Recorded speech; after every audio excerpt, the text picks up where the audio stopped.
आज कल्याण डोंबिवली म्युन्सिपल कॉर्पोरेशनचे 53 शिवसेनेचे नगरसेवक यांनी जो आहे तो आपला गट जो आहे तो स्थापन केलेला आहे, इथे स्थापन करण्यासाठी आलोय.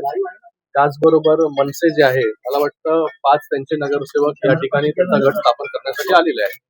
आणि या ठिकाणी मनसेने जे आहे हे समर्थन जे आहे हे शिवसेनेला जे आहे या गट स्थापनेच्या निमित्ताने जे आहे हे दिलेलं आहे.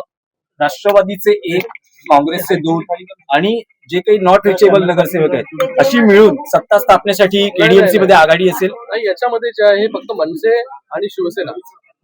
मनसेने जे आहे शिवसेनेला पाठिंबा इथे दिलेला आहे. युतीमध्ये शिवसेना आणि भारतीय जनता पार्टी जे लढलेली आहे आणि युतीमध्येच सत्ता जी आहे ही कल्याण डोंबिवली महानगरपालिकेमध्ये आम्ही स्थापन करणार आहोत.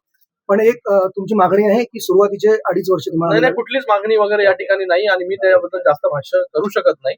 मला वाटतं शिंदे साहेब असतील, देवेंद्र फडणवीस जे असतील, सगळे वरिष्ठ नेते जे आहेत या सगळ्या गोष्टी ज्या आहेत त्या ठरवतील. पण एकच आहे की सगळीकडेच महाराष्ट्रामध्ये जिथे जिथे शिवसेना भारतीय जनता पार्टी एकत्र लढली तिकडे सगळीकडे जे आहे शिवसेना आणि भारतीय जनता पार्टी जे आहे हे युतीमध्ये जे आहे सत्ता स्थापन करणार.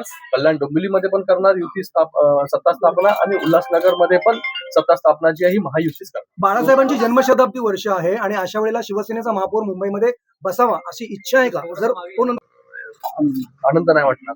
मला वाटतं या सगळ्या गोष्टीचं उत्तर जे आहे ते मला वाटतं हे जेव्हा नेते बसतील एकत्र ठरवतील त्या सगळ्या गोष्टींची उत्तरं जी आहेत ते तुम्हाला मिळतील.